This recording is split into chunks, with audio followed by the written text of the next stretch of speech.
to this meeting, Father, we thank you for your presence, God. Your touch, Father God, the council, give them wisdom, knowledge, and great understanding, God.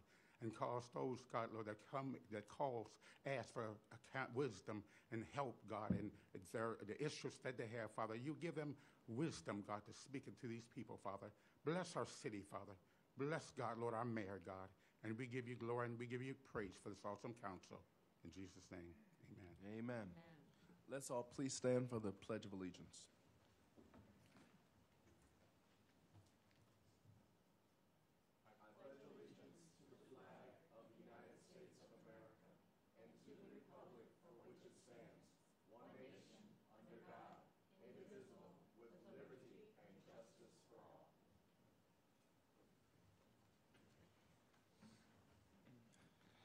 All right, Clerk Jones, would you please call the roll? Yes. Councilmember Davis. Henry's here. Councilmember Lee. Present. Councilmember Warner. Here. Councilmember Wax. Present. Councilmember White. Present. Councilmember Tomas Morgan. Present. Councilmember Hammond. Present. Vice President Niskowski is excused. So we have 7 present. All right. If there's anyone here that is here in response to the resolution 16-22 or 17-22, please note that it has been tabled by the sponsor until July 11th. Just wanted to make sure everyone knew that. And now we're going to go to the report from the subcommittee on minutes. Report of the Subcommittee on Minutes to the Common Council of the City of South Bend.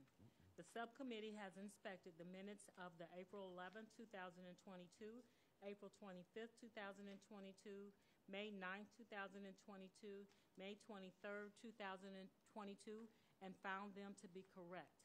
Therefore, we recommend the same be approved. Okay. Is there a motion to accept? I'll make a motion to accept the subcommittee on minutes for the meetings that have been identified. Second. All in favor? Aye. Aye. Any opposed? Passes. All right, special business. Clerk Jones, would you read Bill 22-26? Yes. Bill 2226, public hearing on an ordinance of the Common Council of the City of South Bend, Indiana, a special resolution of the South Bend Common Council recognizing June as LGBTQ+ Pride Month. Is there a presentation? There is a presenter, not I'm necessarily sorry. a presentation, but thank you. Yes, Lori Hammond, South Bend Common Council office on the 4th floor.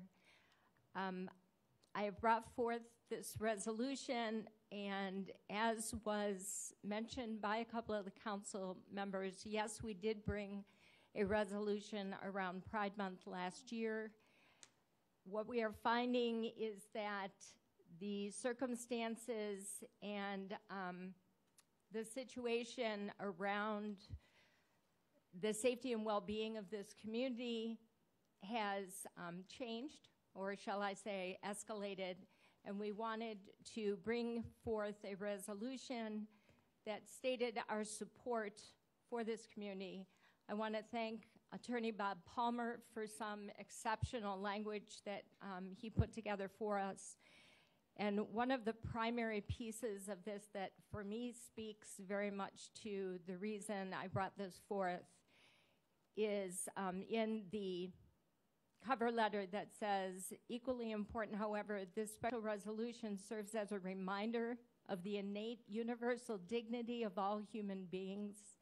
Each of us are different in many ways, yet we all share the same quality of humanness.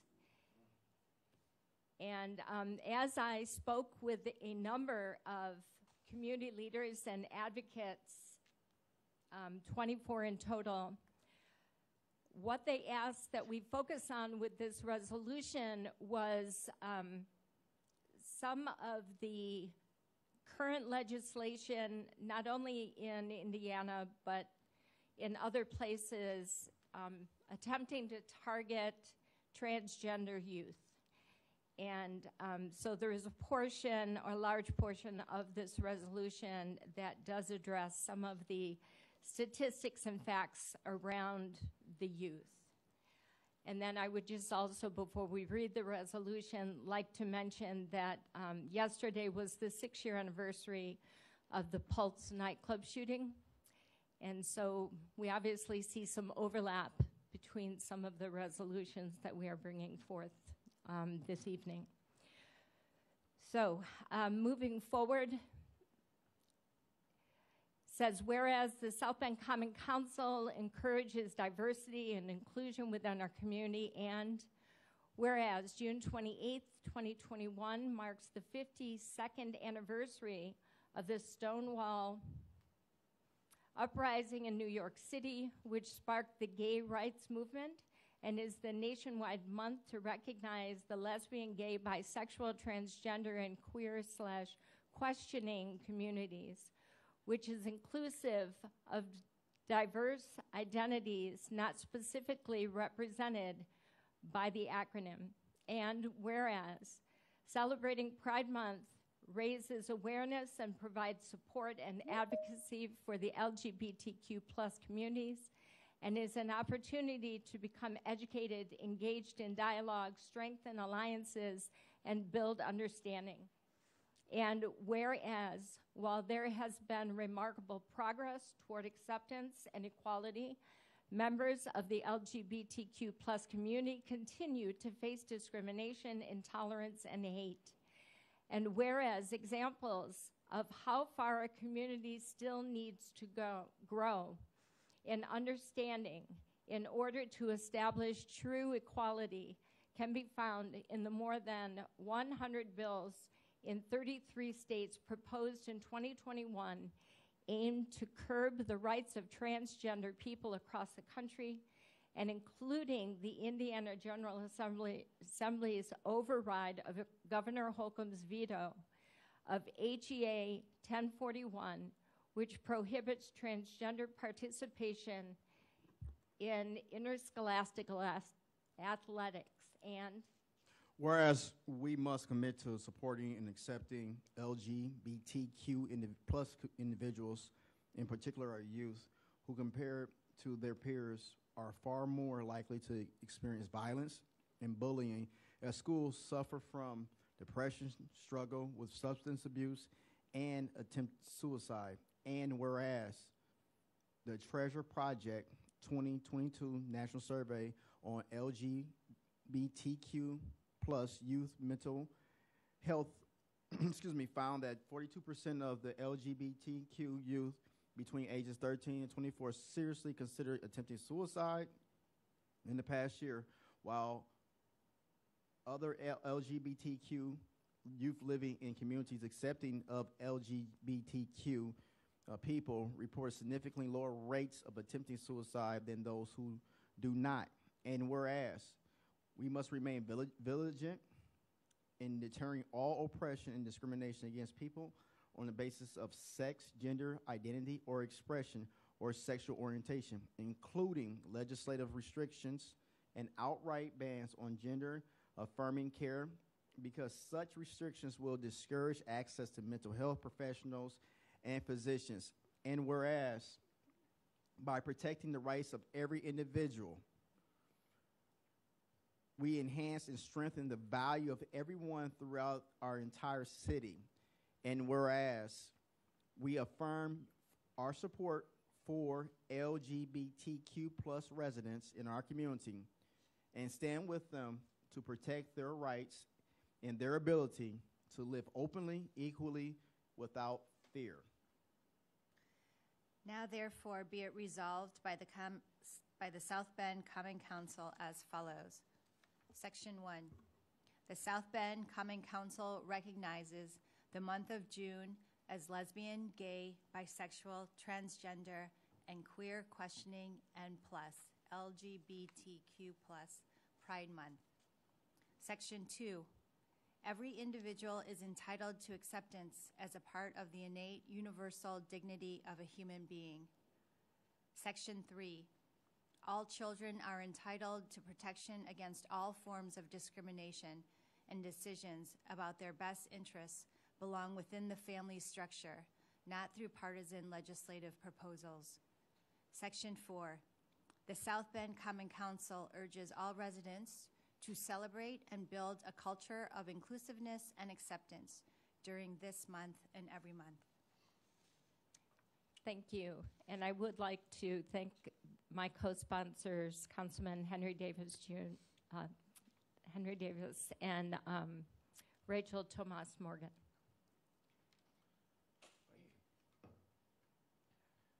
We're now going to, we don't have any reports from city offices. We will now go to resolutions.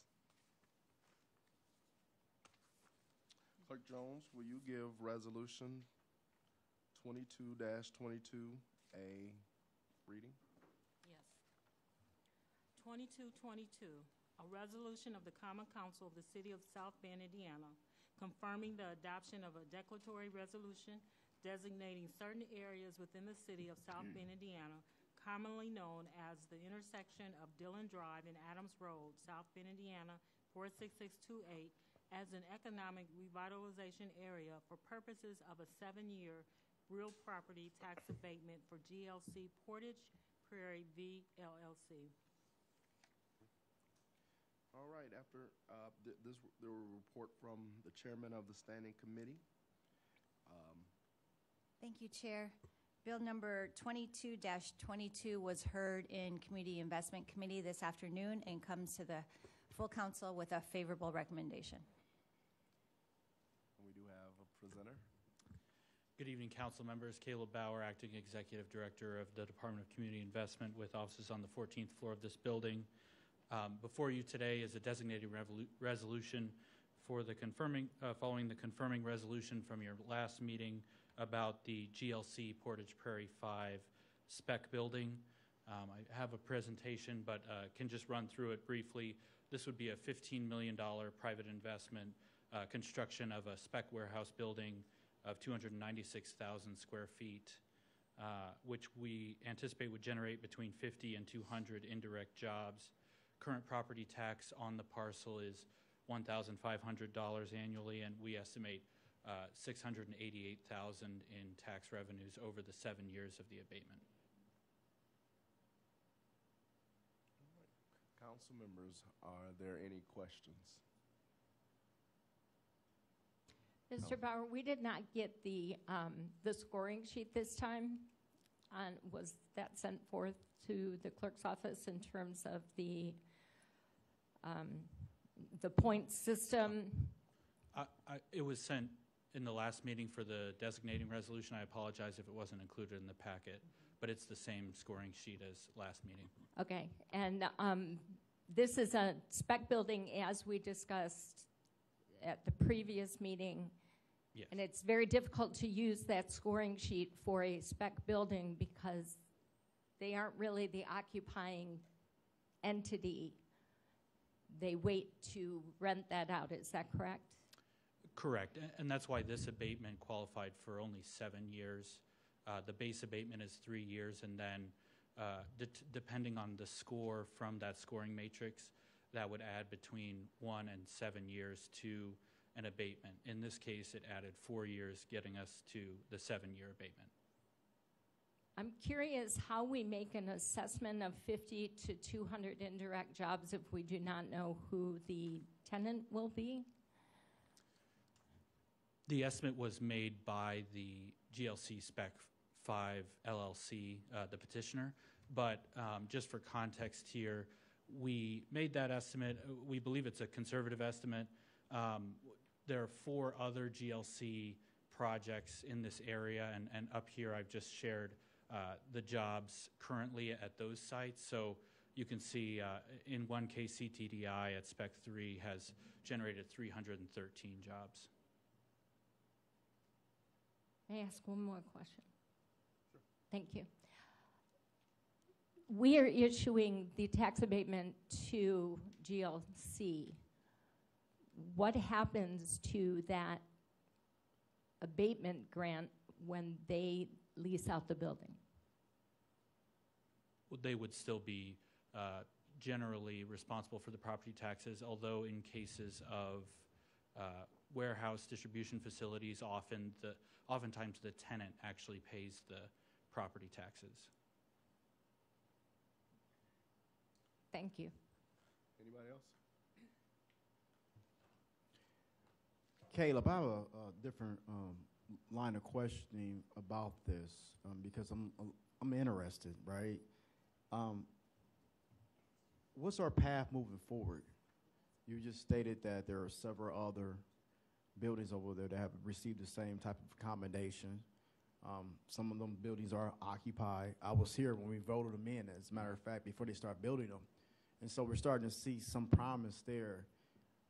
What is our forecast, let's just say 5, 10 years down the line, 15, 20, I don't know. I mean, what are we doing? What are we developing? Well, there is some limitation as far as space at the site.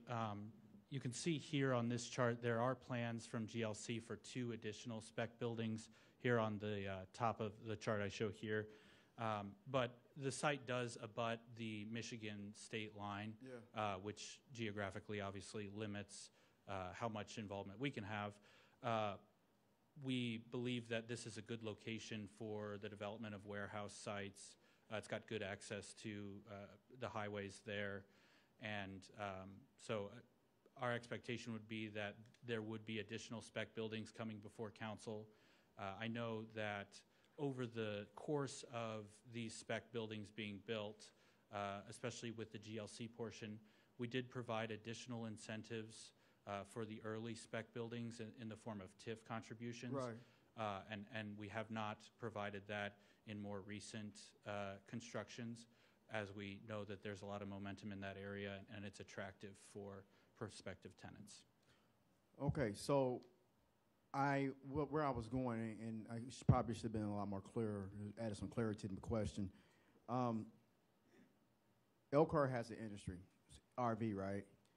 South Bend is one of 2 locations in the United States of America that can get something from coast to coast within a day or 2. We have that ability because we're connected by rail, plane. You understand that? So are we headed into a shipping and receiving type of industry here in South Bend, or are we going to, kind of like just see what happens? I think we have promise in it is what I'm saying. I know we have promise in it. I agree. I think it is an area that we've seen growth in South Bend, and we want to continue to see growth within that industry. They're good paying jobs. As you've seen, we've had a lot of job generation from these warehouse facilities. And so, yes, we would anticipate additional spec buildings being built in the future. Last question. So how well does our federal trade zone designation play into this? Does it play into this at all, or is it something that's not necessarily used when we're bringing in or shipping things out? I'm not 100% sure as far as that designation. I would imagine from a business's perspective, it is something that they take into account. Sure. But I guess I would have to ask that I can follow up with you about the impact that has in our area. I think it's a great selling point. Yeah. That's it. That's all I was just wondering. Okay. Yeah. Thank you. Anyone else? I just want to go back to the fact of it's a $15 million investment. It'll bring 50 to 200 jobs. Right now, we're getting $1,500 a year for taxes. With the abatement, we'll get at least $688,000 a year for 7 years, which comes to $4.8 million. We would anticipate $688,000 in tax revenues over the course of the 7-year abatement. Okay. At the end of the abatement, when it rolls off, we would be at $367,000 annually in tax revenue. Okay. All right, that's what that was what I wanted to make clear. Absolutely. But even in the fact of right now we're getting $1,500 for taxes, and that's 7 years, that's $10,500, and with this abatement and with this opportunity, we're still going to be it's going to be a great return in our investment. Absolutely. Okay, I just wanted to make that clear and for on the record. Anyone else? Yes. Thank you, Chair. I just want to say that in the designating in the presentation for the designating resolution, the petitioner had shared with us a formula for jobs per square foot, which was really helpful, which is how he had gotten to the number of jobs available. And so just wanted to bring that up as a reminder that that didn't come out of the blue, that there was a formula that that they had used. And then secondly, they had shared that they would also be investing in some infrastructure out there. I'm not going to state exactly what, I can't recall, but some utilities, I believe, and that was going to be at their expense. And so with all that, I really want to thank GLC Portage Prairie LLC for their continued investment in our city. They've proven to be successful in their earlier spec buildings. We know that they are in current conversations with potential tenants. And anyway, thank you for your continued investment and for helping us to market South Bend is open for business. And I apologize, I neglected to mention that Isaac Hall from Great Lakes Capital is here as well. And Isaac, would you, do you recall the calculation? Yeah.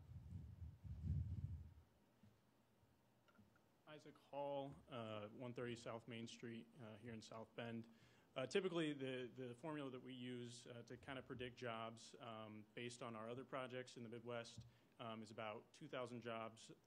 I'm sorry, 1 job per 2,000 square feet. So that's how we came out to that number. But it is a range, and you can see that it has varied between the different spec warehouses here in South Bend. Thank you. All right, we're going to go to the any other questions? We're going to go to the public portion. Clerk Jones, is there anyone from the public that wishes to speak in favor or against? There is no one from the public, from the virtual public, that has expressed interest to speak in support or against Bill Resolution 2222. Okay.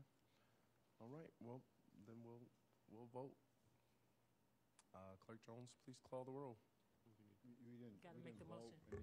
I'm sorry. Y'all know this is my first time. No, it's fine. You go to comments first. Oh, I'm Then sorry. You go to vote. You're right. You're all good, man. Yeah. You're all good. All right. Any other comments? Councilman Davis? Sure, thank you. And it's real quick. I think that the council does deserve to expand the conversation about tax abatements and how this impacts the total community, especially tax abatements within TIF districts.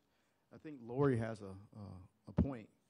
I don't necessarily err on one side or the other, but I think full information about how this works, how it's developed, and who's attracted to it and who gets it versus who doesn't get it and who doesn't get attracted to it really needs to be a part of a council conversation. Doesn't necessarily need to be with the administration or even on the open public floor as we are right now. But although it may be $1,500 versus $4 million after 7 years difference, it still does not paint the total picture when you're talking about tax abatements and who's being developed, where it's being developed at, and who's getting that support. And I'm not putting this on the lap of the gentleman here with the spec building right now. This is just an overall discussion about our finances and how we collect finances to help support city services later on. A lot of those dollars are caught in TIF districts that cannot go to the support of our employee base because we can't use that money. It has to stay there to help develop or redevelop that particular area, which is great. But we are going to get into a situation where there's more money in the TIF district than it is in our general fund. We're going to be in trouble then. Lori? Thank you. I do appreciate that they are willing to do some of the infrastructure work, but I think it is obvious that the roads and the infrastructure are to serve their own purposes. And what I would like to see moving forward, especially with a company that we are going to repeatedly be offering these abatements to, is that they make a commitment to the community as a whole, that they offer something to South Bend and to the needs of the community as a whole if they're going to be part of this community. Thank you. Thank you. I just want to thank the petitioner for their continued investment in South Bend. We know that Indiana is a thriving, booming state for business, and there's a lot of places to bring that business. And I just want to express my appreciation for them for continuing to make South Bend a site for their investments, which, as just those numbers show, the amazing dividends that it brings in and the growth both in the tax revenue and with the jobs that it creates a ripple effect in the economy here, and it's a tremendous help, and it's appreciated.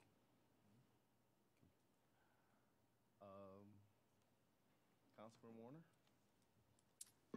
Yeah, I'd just like to thank Gray Lakes for their vision. That area has quickly become one of the job hubs of the city and the community, and I think I didn't completely do the math, but it looked like there were well over 300, almost 400 jobs up there, and we're going to bring 50 to 200 more, and that's very exciting and a great benefit to the community. Thank you. Councilwoman White? Councilwoman Morgan? My earlier comments stand. Okay. Thank you. And I would just, again, like to say that when we look at these opportunities, we see other communities around the area, and we wonder why are they growing and booming, and is their government is working to get businesses to invest $15 million to build a big superstructure, to be able to bring jobs, and then that area is becoming such a job hub. That's a great thing for the people of South Bend, and if we want to continue with prices going up and everything becoming more expensive, if we want our people to be able to survive here in our city, we got to have jobs. We got to have people that will invest in our community, and we got to do the things we need to do in order to support it. So I'm very much happy, and thank you for your presentation. With that being said, I make a motion to approve Resolution 22-22. I second. all right. It has been seconded. Clerk Jones, please call the roll. Yes. Councilmember Lee? Aye. Councilmember Warner? Aye. Councilmember Wax? Aye. Councilmember White? Aye. Councilmember Tomas Morgan? Aye. Councilmember Hammond? Aye. Councilmember Davis? Aye. Seven ayes. All right. Motion passes. All right. The next resolution. Clerk Jones, would you please read 22-28 for us? Yes. And it is a joint committee. It was a joint session between two committees. 2228, a resolution of the Common Council of the City of South Bend, Indiana, calling for common sense gun reform in federal and state jurisdictions.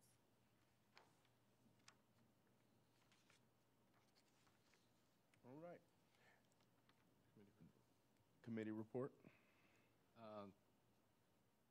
There was a joint committee meeting between Personnel and Finance Committee chaired by Councilman Wax and myself, Karen White, chair of the Residential and Neighborhood Committee, and we send this resolution to the council with a favorable recommendation. All right. Is there a presentation, a presenter? Yes, it is a presenter. Myself and Councilmember Lori Hammond are sponsoring this resolution 2228. and I'm going to begin reading because we did not read it during committee. Whereas the definition of mass shooting is a shooting in which 4 or more people are shot in the same place, and whereas as of 12 p.m. Eastern Standard Time on June 7, 2022, there have been at least 246 mass shootings in the United States in the United States this year, including 27 mass school shootings. And whereas in 2021 there were 692 mass shootings, and whereas these numbers represent more than one mass shooting each and every day. And whereas between Friday evening, June 3rd, 2022, and Sunday evening, June 5th, 2022, there were at least 13 mass shootings in the United States, leaving more than a dozen dead and 70 wounded. And whereas overall gun violence has killed at least 18,823 people in the United States this year. And whereas gun violence does not discriminate, it affects all races, colors, religions, creeds, sexual orientations, and socio-economic classes. The only common factor of the victims is death and injury.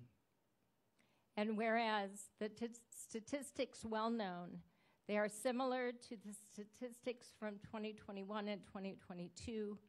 And whereas polls show that an overwhelming number of Americans are in favor of common sense gun control measures.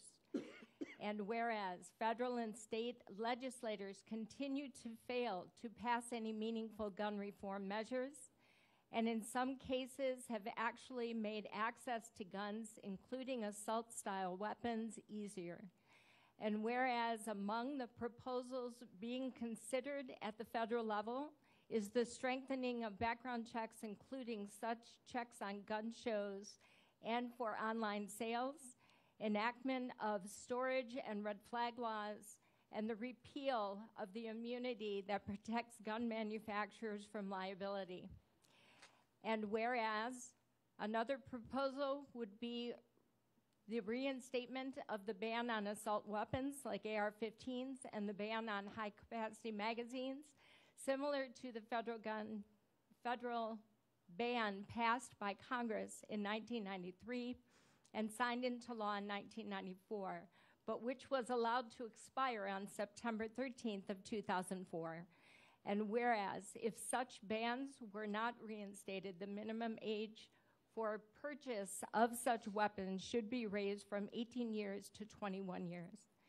And whereas mental health issues also play a large part in mass shooting and other gun violence, and more focus must be devoted to addressing these issues, including additional funding for more school counselors and other mental health services for students and teachers. Now, therefore, be it resolved by the Common Council of the City of South Bend, Indiana, as follows.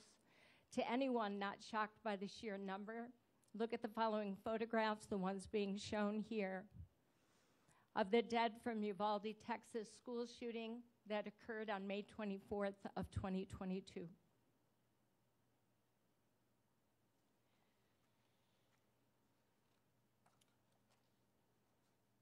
Are there any other? We're not done. Oh, I'm sorry. Okay.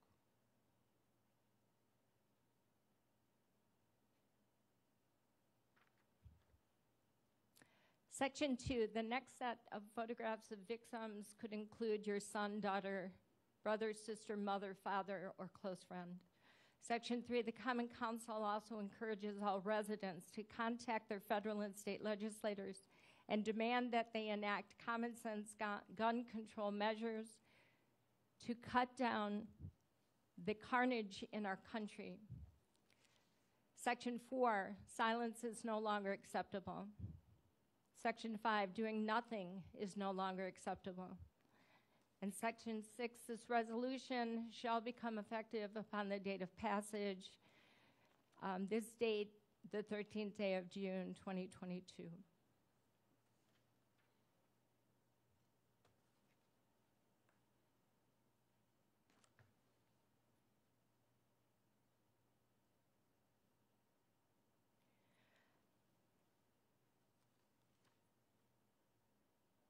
I would also like to thank the members of the March for Our Lives, the kids that have shown up here today. If you would like to stand up in support of this resolution.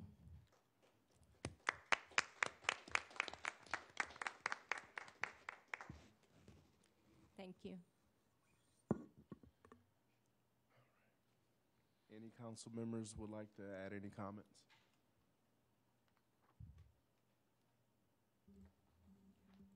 Councilman White? I would just like to add that as we are aware, just, not only recently, but we've had a number of marches, call for prayer, and to begin to address the issues that we're facing in regards to violence, and especially gun violence within our community. Again, we're not the only city, nor will we ever be the only state, but I think it's very important that we do take a stand on behalf of our citizens and to continue to move forward and to encourage our citizens to reach out to our state representatives, to encourage them to look at these issues from a different perspective as well. Sometimes we think about violence and we look at it only from a youth perspective, but it's beyond just our youth. We are now experiencing an increase in violence against our youth, but it's much broader than that as well. So I do support this resolution and look forward to having the conversations with other elected officials as we, as a city, a state, and a country, continue to address this very critical issue. Anyone else? Councilwoman Morgan? Thank you, Chair. I just want to say, as we all know, there's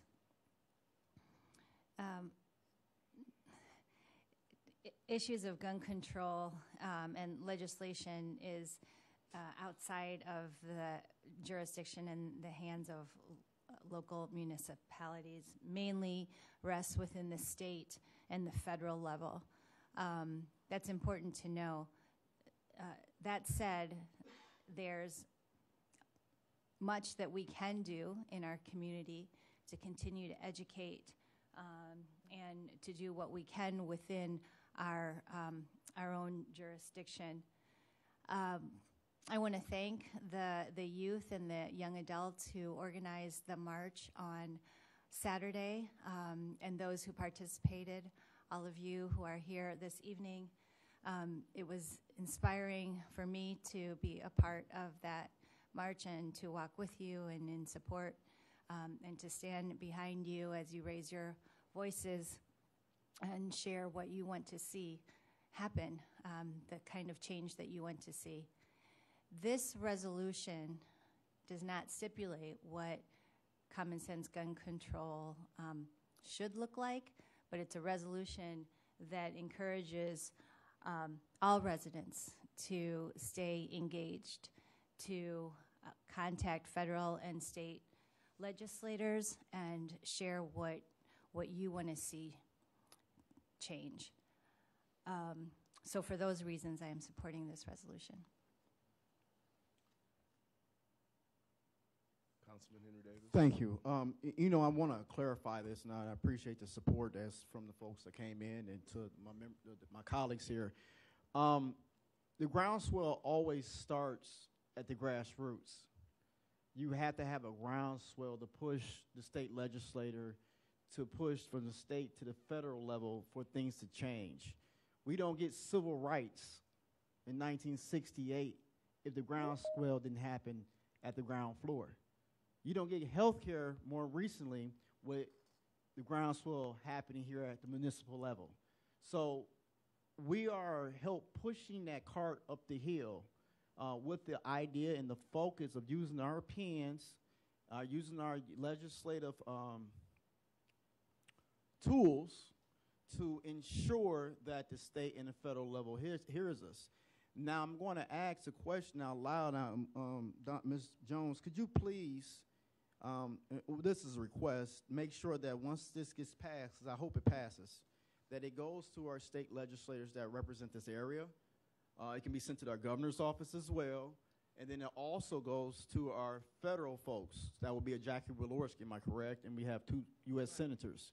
So we get that to them about what South Bend says and what South Bend is demanding. Because I think our influence is not that small. I think our influence is pretty large because we're the closest to the people. Those folks aren't.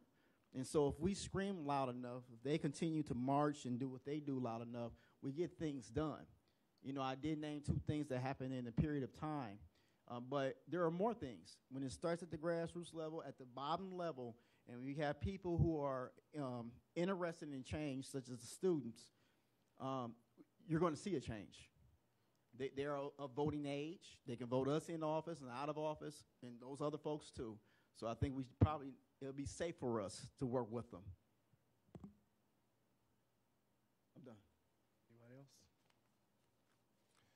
And I would like to thank the sponsors of this bill. And this issue is a very, very close to heart issue for me. I work for the Group Violence Intervention. I see it every day. I respond to the violence that happens in our community. I see the carnage that guns and people who are irresponsible with guns do to our communities. People don't understand that when they pull the trigger and that bullet goes out of the gun, you can never change what happens after that. And it doesn't just affect the person that it hits in the body. It actually affects the family, the community, the city, and a lot of people who are connected to that individual. And so, again, I'm a firm believer in that we have to speak our piece. We have to speak up. We have to speak out for what's important to us, because if we don't speak out, then who will? And so I'm so encouraged. I was part of the March for Our Lives on Saturday, and to see young people gathered and organized, not just here, but all across the country, saying, listen, we want you to hear us. We want you to hear that we're tired of seeing our friends, and we're tired of seeing people across the country victimized by guns, and we want you to hear us.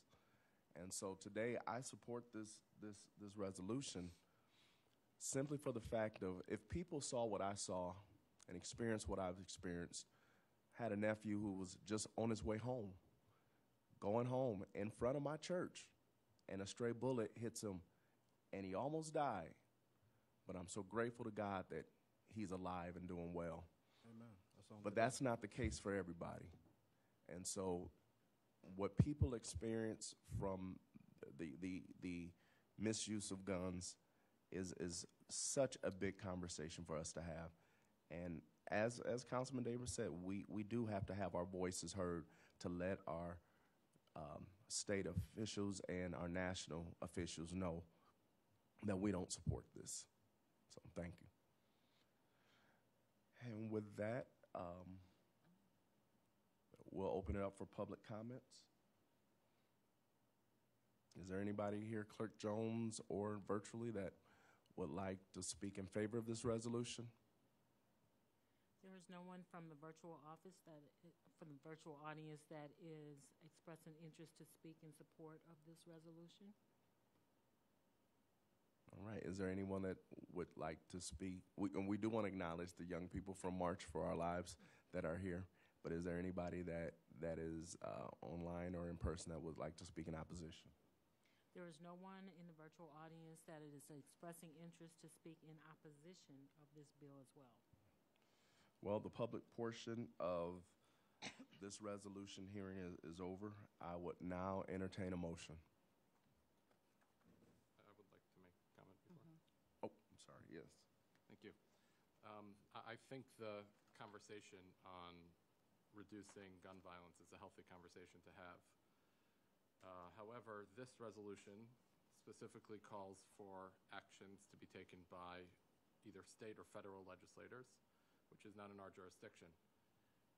Our body has the specific task of creating or drafting ordinances that affect South Bend and to oversee the city government.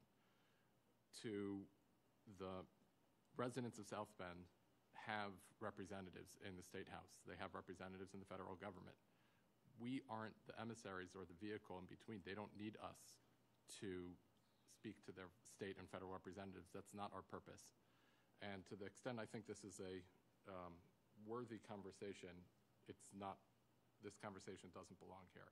I do think there is a value to a conversation in what South Bend can do to reduce violence and crime in our city, and that is something that we have been doing, and that's something that I hope we continue to do. But this resolution specifically calls for gun legislation, which isn't in the purview of our body, and therefore I won't be supporting it. Any other comments? If not, then I will entertain a motion.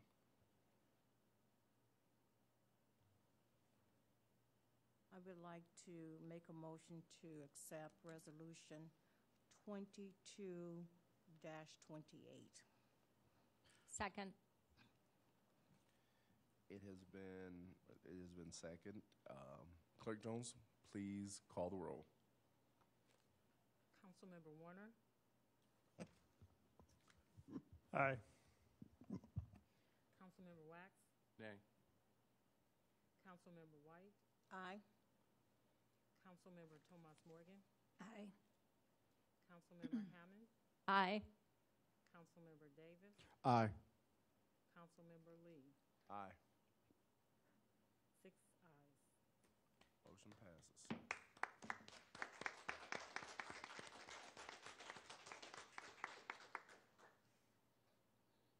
All right, now we're getting ready for bills for the first reading. Clerk Jones, would you please give Bill 22-22 a first reading? Yes, 2222, first reading on an ordinance of the Common Council of the City of South Bend, Indiana, an ordinance to vacate the following described property: alley east side of South Bend Avenue between Corby Boulevard and Campbell Street. I would now entertain a motion to send Bill 22-22 to Public Works and Property Vacation for public hearing and third reading on July the 27th. So moved. Second. Clerk Jones? July the 27th or June? June 27th? Yep, I was told. You said July, but then you should. I was told July. Yeah, it's June. It's June. Bob, you told me July. It's Bob's fault. June 27th. All right, where we're at. You make the motion. Motion is, Okay. So moved. The motion was made and it was seconded, so the Okay. motion carries. So you now call the Clerk roll. Jones, call the roll, please. you'll need to call the roll just by. Or acclamation. We can vote by acclamation. All that approve? Aye. Those Any opposed? abstain? Mhm. The ayes have it. All right. Clerk Jones, will you please give Bill 23-22 a first reading? Yes.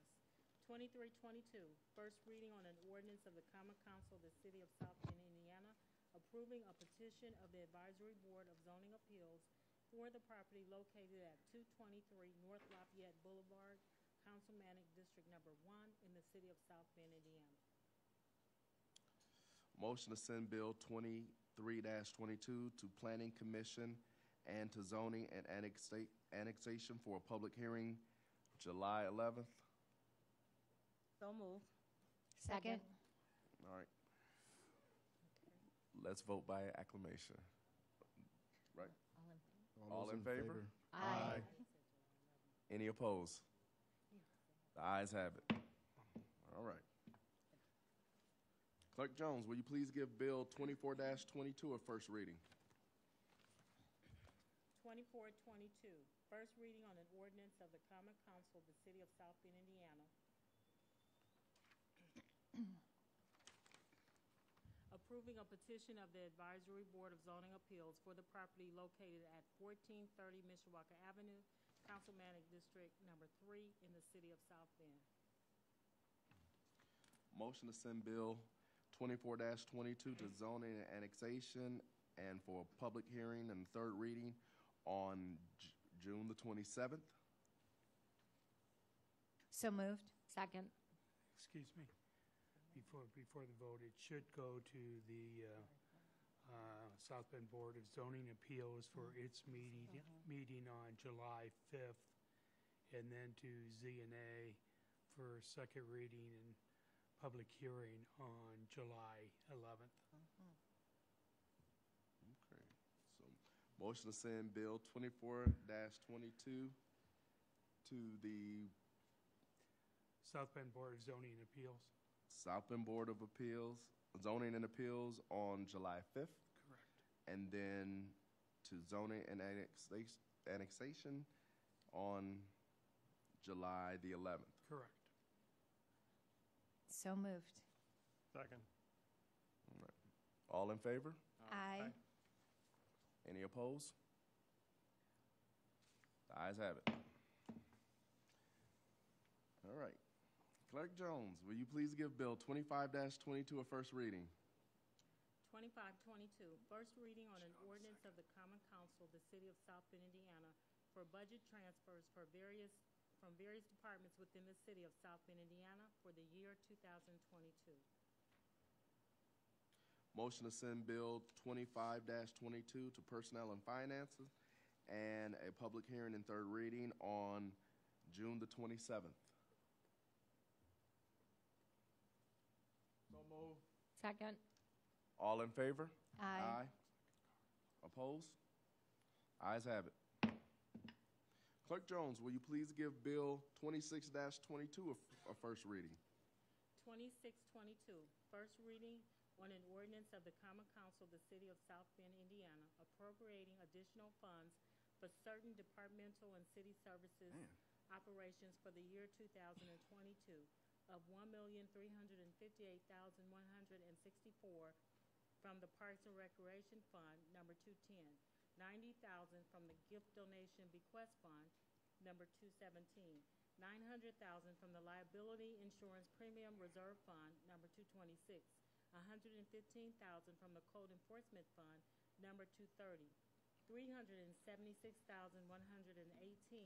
from the COVID-19 Response Fund, number 264, $5,507 from the MVH Restricted Fund, number 266, $410,819 from the IT Innovation 311 Call Center Fund, number 279, $50,000 from the Police Federal Drug Enforcement Fund, number 299, $414,824 from the Local Income Tax Certified Shares Fund, number 404, $3,075,000 from the Local Income Tax Economic Development Fund, number 408, $1,298,000 from the Professional Sports Convention Development Area Fund, number 413, and $129,726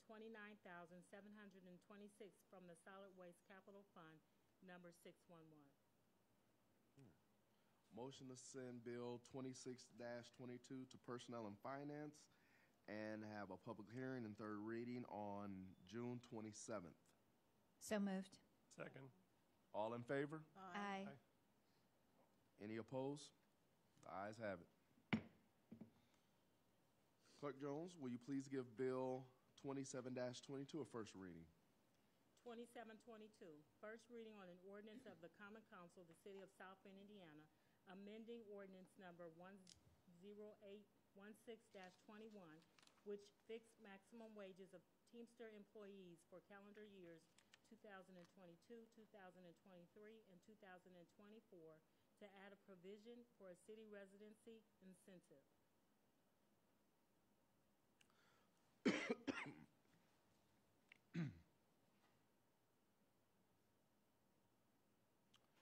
All right, well, motion to send Bill 27-22 to Personnel and Finance and a public hearing, third reading on June 27th. So move. Second. All in favor? Aye. Any opposed? The ayes have it.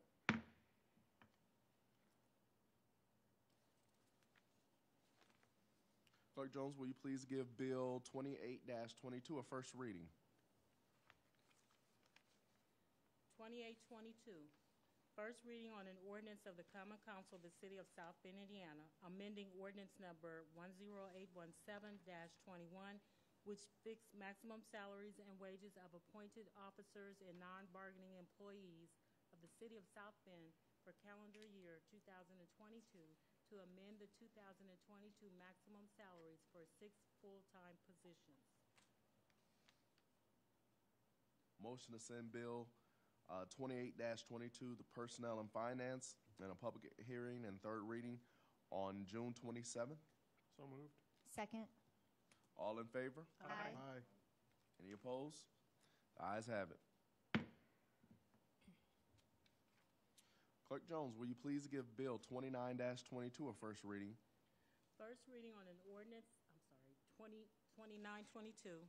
First reading on an ordinance of the Common Council of the City of South Bend, Indiana, amending system development charges within various sections of Chapter 17, Article 10 of the South Bend Municipal Code. Motion to send Bill 29-22 to Personnel and Finance. Excuse me. Oh, okay, sorry. To Utilities. And a third reading on June the 27th. So moved. Second. All in favor? Aye. Any opposed? The ayes have it. All right, now we'll come to the part of the meeting where we talk about unfinished business.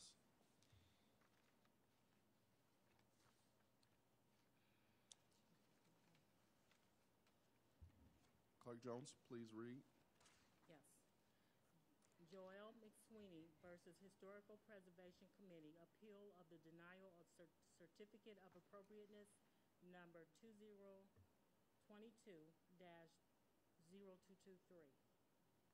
I move to establish the following deadlines and hearing date on the appeal of the denial of certificate of appropriateness, COA number 2022-0223. In an appeal entitled Joel McSweeney versus Historic Preservation Commission, Monday, June 20, 2022, be established as the deadline for submission by the Historic Preservation Commission to file a certified copy of the minutes, transcript, if any, and all documents of record regarding action taken by the staff and commission on COA application 2022-0223. Wednesday, June 29th, 2022, be established as the deadline for receipt by the City Clerk's office of any submission by the petitioners or their attorney of evidentiary and administrative record and position statement, which shall include an introduction, standard of review, issues, facts, argument, or contentions, and any exhibits. This submission must be made to the office of the City Clerk and opposing counsel representing the Historic Preservation Commission. Wednesday, July 6, 2022, be established as the deadline for receipt by the City Clerk's office of any submission by the Historic Preservation Commission or by the legal counsel representing the Commission of the evidentiary and administrative record and position statement, which shall include an introduction, standard of review, issues, facts, arguments, or contentions, and any exhibits. The submission must be made to the office of the City Clerk and petitioners or opposing counsel representing the petitioners. Monday, July 12, 2022, is the date on which the South Bend Common Council at its regular 7 p.m. meeting under agenda item unfinished business shall hear the appeal involving COA number 2022-0223 in an appeal entitled Joel McSweeney versus Historic Preservation Commission, which shall be conducted pursuant to a 2-page document entitled Procedures Governing Appeals of Historic Preservation Commission to the Common Council, on file with the Office of the City Clerk and sent by that office to all parties of record. Councilman Wax, I believe that there's a mistake made by whoever drafted that, and the meeting will be July 11th, not July 12th. I changed that to July 11th then. I think we need a second. Second. All right. All in favor? Aye. Any opposed? The ayes have it. All right. Is there any new business? I would just like to make announcement I did share with all the council members pamphlets in regards to unlawful, uncontrolled dumping, grass and weeds. At the beginning of this year, through the Residential and Neighborhoods Committee, one of the goals was to start reviewing what we have called quality of life ordinances. I've been communicating with the council committee members. I will share information with the entire council. Our goal is to start reviewing, more than likely starting with the unlawful, uncontrolled dumping and looking at those ordinances. I have had meetings with community investment. The mayor is aware, as well as others who will be impacted. And it will be up to the committee, along with administration, to come up with a template and a matrix as we begin to look at these quality of life ordinances. And we'll again start with unlawful, uncontrolled dumping. Anyone Thank else? you. Rachel, Thanks. Councilwoman Rachel Thomas Morgan. Thanks, Chair. I just want to make an announcement about Bike to Work. So this year, it is not a Bike to Work week, but a Bike to Work season. That's a change of format from the past. And invite everyone to come tomorrow to Pancake Breakfast from 7 to 9 a.m. in front of the Morris Performing Arts Center to help kick off our Bike to Work season.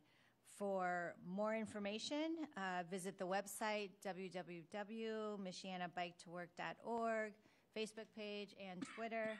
It includes a calendar of events and also a mileage tracker. It's important to note that there are great benefits, of course, of biking or walking. Transportation is the second largest contributor to greenhouse gas emissions in South Bend. So biking or walking is healthier, more affordable, and helps us meet our city's climate action goals. So we invite you to take the challenge to bike or to walk to work if you are able. Thank you. I would just like to let everybody know that on June the 25th, Saturday morning, 10:30, we will be doing a peace walk from LaSalle Academy to Elmer and Elwood Field. It's about 2 or 3 blocks. This is a partnership between various churches, Group Violence Intervention, and we would welcome the community to come out, and especially council members. 10:30 a.m. we'll be marching from LaSalle Academy to a field on Elmer and Elwood, and it's the 6th annual bringing our community together. And with the violence that has happened in our area, we certainly want to invite all the council members to come and be a part of it. And it's a great gathering of the community and neighbors, and they're going to have food and fun for kids and all that stuff. So, would you mind repeating that date, please? I missed that. That is June the 25th. Okay. Saturday, June 25th at 10:30. We'll meet at LaSalle Academy, and then we'll walk from LaSalle Academy down to Elmer and Elwood. Thank you. Anyone else? Councilwoman Hammond. Thank you. The first thing that I would like to mention is I'd like to thank the St. Joe County Health Department for their proactive anticipation of the very dangerous heat wave that is heading our way. Starting tomorrow, they have coordinated with the city to open up community centers as cooling centers. So if you know anyone in need of a cooling center that needs to get to some place that is air conditioned, please be willing to assist. It is vitally important that we watch out for not only the homeless and the unhoused, but the elderly are at greater risk during these intense heat days.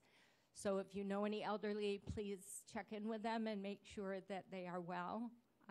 And I hope that everyone makes it through the next 2 weeks of very extreme heat without any negative outcomes.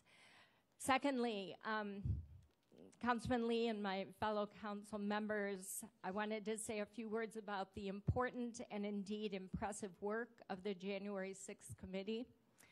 I know that I and maybe many of you are tempted to think that an attempt to subvert our democracy is something that happens perhaps in Washington, D.C. or in other places around the country, but it really could never happen here. I think, however, that we need to remind ourselves that that sort of thing can most definitely happen here. Democracy is extremely fragile. Democracy, whether in Washington, D.C., in Indiana, St. Joe County, or in South Bend itself. So what would disruption in the local level election look like? We need to be on the lookout for possible intimidation of voters in selective precincts, as well as the possibility of baseless claims of election fraud, which serves to undermine the people's faith in our local democratic system and the sworn public servants that conduct elections in our local area. Being forewarned is being forearmed, as my dad would always say. We all need to be involved, and we all need to keep our eyes open. Thank you. Thank you. Anyone else? If not, that is the end of new business. We will now go to the privilege of the floor. Disrespectful, rude, or disruptive speech or actions will not be tolerated. Such speech and actions, as well as verbal attacks on any person, may result in an individual without notice forfeiting the remainder of his time. Individuals who wish to address the council must state their name and residential address. Individuals will be limited to 3 minutes only. The maximum time limit for this portion of the meeting shall be 30 minutes. My name is Ronald L. DeWinter, and I own a business at 602 Lincoln Way East. And I'm here, I live in Mishawaka, but I've worked in downtown South Bend my whole career, some 46, 50 years or so. And I'm here today to address something that I'm concerned about. My business is on a corridor into South Bend, Lincoln Way, very heavily traveled street, very neglected by this community. It's very embarrassing to me. I've run a very successful business there since 1983. And not because of the area around me, but because of my hard work and my involvement in this community, and I do care much about it. I look at the north side of the river with the driving all this growth with Notre Dame. I see the council and the city giving money and abatements to people on that side of the river. I see growth. I love it. It's wonderful. Who wouldn't want to see a city grow like that? But I would like to invite this council to come to my business sometime and either walk or drive on Lincoln Way and check it out. And I know the west side has got the same feelings about that in that direction, but I'm concerned about that area there. There's so many abandoned buildings. I mean, I can point to you 20 years ago that community, that road from Mishawaka into South Bend was in better condition than it is now as far as buildings and such. There's abandoned buildings. There are some bright spots, and I know from the value of my, and I'm going to be closing my business here in the near future after a long run, and probably selling my business, and finding what the real estate is worth is, it's unbelievable what it's worth versus what's happening on the north side of the river. And I think, you know, the last thing I would say is that if you're going to give money to a developer for that side, tell the developer to do something in the west side or the near south side. It's not too much to ask these developers over here. And I know I could name 2 or 3 of them right now, and they have no developments anywhere but that area. We've watched Jefferson Street. I love what we've done to Howard Park. It's wonderful. Those are all good things. I wouldn't say anything bad about them, but what about the rest of the city? Take a drive down Michigan Street until you get to Monroe Street, which turns into Lincoln Way East, and then look around. How much development is in that area? A lot of not-for-profits and a lot of government agencies all along there, and no private development. You have the power to change those things around. You have the power to do that. And I would invite you to come to my salon someday, give me a call. We'll drive down the road and I'll point it out to you. Is there any questions you have for me? Perfect timing, sir. Your 3 minutes are up. Well, I'll say one last thing. I'm here to be helpful. I love this community. I mean, even though I've spent every night of my life in Mishawaka, and I worked every day of my life in South Bend. Let's get together and get some things happening. You know, not just on that side of the river on Jefferson Street. It's an embarrassment. It's Benton Harbor and St. Joe. If you know what the thing of that is as an example. And I don't think South Bend should be that kind of an example. Thank you. Thank you so much, sir. Chair, I did not talk to him before he got there and said what he said, but he sounds just like me. He is his business is in the 2nd District. We just had a community cleanup over there the other day, last weekend I think it was, and the amount of trash that was collected wasn't as high as I thought it would be, but it was trash. But one thing I want to point out, just on aesthetics in that area, the state has not even decided to cut the lawns over there, what they are responsible for. The bridge area, the approaches, all of that over there looks like a whole, wheat field. And they do not and have not cut that grass. And it's quite neglectful. It draws, it excites, it exclaims another portrait of what that area that he has invested in his entire professional life into. And he should be a bit angry because local government is not demanding those services from the state to make sure that they are cutting those grass or those lots that they are supposed to be manicuring. It's a mess over there. It's almost a mess to where people can't even drive out onto Lincoln Way East to turn left or to right because they can't see what's coming because of the grass and its way of blocking the right-of-way. That's a serious issue. That's a very serious issue. Well, if there's a metaphor for it, go down on the river alongside the north side where they build all those beautiful homes. And I see how nice they've cut all the weeds out along the river so these big, beautiful homes could see the river. Drive down Lincoln Way East and see how the weeds are that hard. And the young man points out a good thing about the Sample Street overpass. They've never taken care of it. They cut the grass every three times a year. That's it. So it's a good metaphor for comparing what's going on over there. And the city is keeping that so nice and clean so everybody can see the beautiful river that we have. I mean, we could cut all those weeds and all that stuff along Lincoln Way East too and make it look nicer, you know. Plus, it's a road that leads people into South Bend. It's a major road. Thank you, sir. Thank you very much. Is there anyone else that wants to address privilege of the floor? We have someone in the virtual audience. Okay. We have Jordan Geiger. Jordan, if you would mute yourself and state your name and your address for the record, please. Yeah, Jordan Geiger, 424 South Michigan Street, Unit 660, South Bend, Indiana, 46601. Yeah, I just want to support what the previous member of the public shared just about the difference in attention given to the west side versus the east side, northeast side.